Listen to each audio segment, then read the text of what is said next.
Hello friends, कैसे हो आप लोग। उम्मीद करते हैं अच्छे होंगे और अपनी तैयारी जारी रखे होंगे। फ्रेंड्स, आज हम लोग प्रयोगवाद, उसके साथ साथ प्रयोगवाद के कवि और साठोत्तरी कविता, समकालीन कविता पढ़ेंगे। अगर आप लोगों ने अगर संपूर्ण प्रयोगवाद पढ़ना है तो मेरे पहले की 2-3 वीडियो देख लीजिए, फिर इसको पढ़िए तो और समझ में अच्छे से आएगा। तो आइए शुरू करते हैं।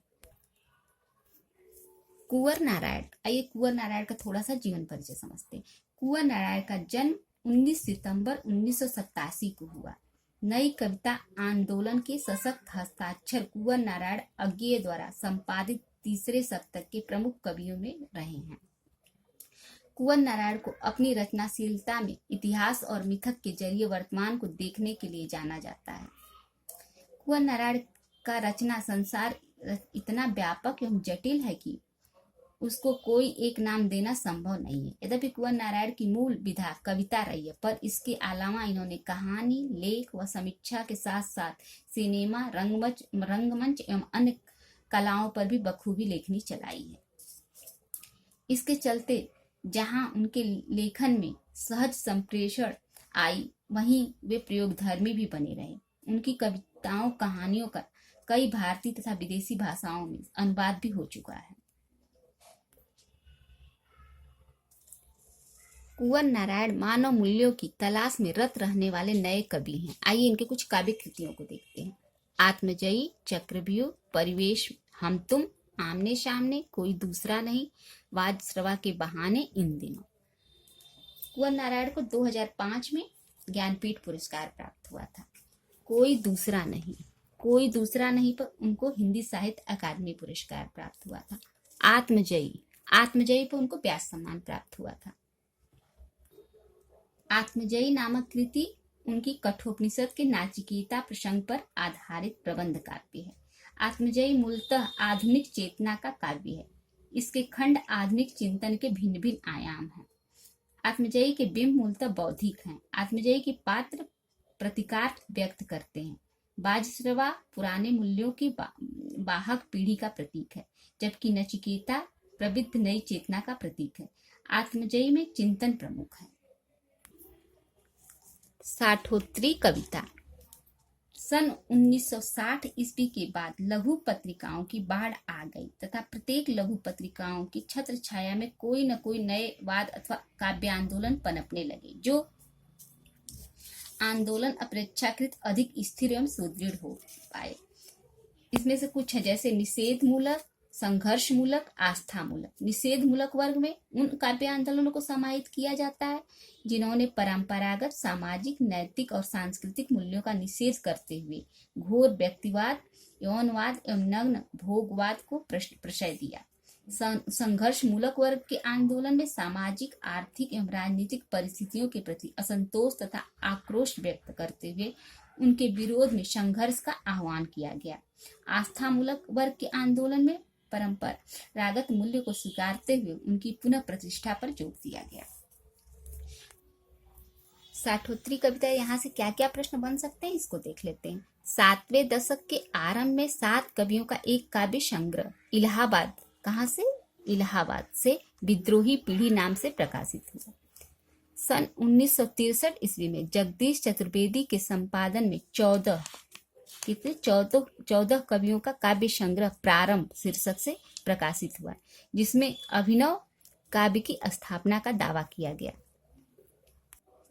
प्रारंभ में संकलित 14 कवि इस प्रकार हैं। ये पेपर में तो नहीं पूछता, पर जानकारी के लिए जान लेते हैं। जगदीश चतुर्वेदी, कैलाश वाजपेयी, नरेंद्र धीर, राजकमल चौधरी, केशु, ममता अग्रवाल, श्याम परमार, विष्णु चंद्र शर्मा, श्याम मोहन श्रीवास्तव, मनमोहिनी, रमेश गौड़, राजीव सक्सेना, स्नेहमयी चौधरी, नर्मदा प्रसाद त्रिपाठी, ये सारे 14 कवि प्रारंभ में संकलित हैं। सन 1963 ईस्वी में जगदीश चतुर्वेदी के संपादन में, किसके? जगदीश चतुर्वेदी के संपादन में 14 कवियों का काव्य संग्रह प्रारंभ शीर्षक से प्रकाशित है, जिसमें अभिनव काव्य की स्थापना का दावा किया गया, जिनमें से यही प्रारंभिक के 14 कवि हैं, जिसको आप लोग पेपर में तो नहीं पूछेगा, पर इसको याद रखिएगा।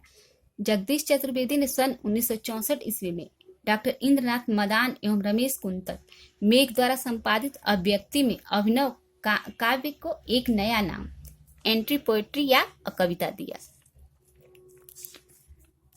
सन 1965 ईस्वी में श्याम परमार ने कविता पत्रिका का प्रवर्तन किया। श्याम परमार ही कविता आंदोलन के प्रवर्तक हैं। कौन है? श्याम परमार।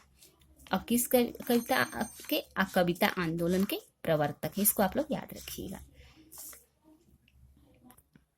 फ्रेंड्स, कुछ काव्य आंदोलन एवं प्रवर्तक को एक हम चार्ट में रखे हैं। इसको यहाँ से देखेंगे तो सारे याद हो जाएंगे और जल्दी याद होंगे। तो यहाँ से चलिए देखिए। कविता श्याम परमार, बीट पीढ़ी राजकमल चौधरी, अस्वीकृत कविता श्री राम शुक्ल, आज की कविता हरीश मादानी, प्रतिबद्ध या वाम कविता डॉक्टर परमानंद श्रीवास्तव। ये तो याद हो जाएगा, प से प्रतिबद्ध और इधर डॉक्टर परमानंद श्रीवास्तव, इस तरह याद कर लीजिएगा।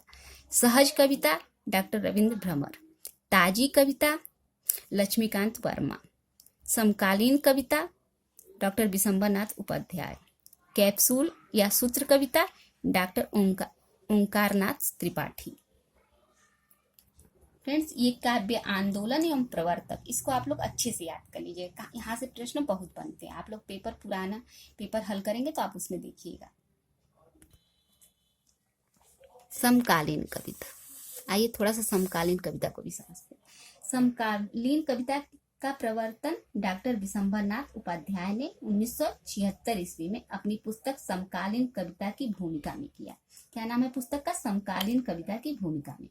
समकालीन कविता सामयिक संदर्भों से जुड़ी हुई है, साथ ही इसे युग विशेष के संदर्भों के अनुसार बदली हुई चेतना या मानसिकता का द्योतक माना जाता है। समकालीन कविता में वर्तमान का सीधा खुलासा है। इसे पढ़कर वर्तमान काल का यथार्थ बोध हो सकता है, क्योंकि इसमें जीते, संघर्ष करते, लड़ते, बौखलाते, तड़पते, गरजते तथा ठोकर खाकर सोचते आदमी का परिदृश्य है। आइए समकालीन कवि और उनकी काव्य कृतियों को देख लेते हैं। यहाँ से भी प्रश्न बनता है। यहाँ से बस इनके कवि और उनकी काव्य कृतियों को देख लेते हैं। जगदीश गुप्त, इनकी काव्य कृतियों को देखते हैं। नाव के पांव, शब्ददंश, हिमबिंद, युग्म, छंदसती, आदिम एकांत।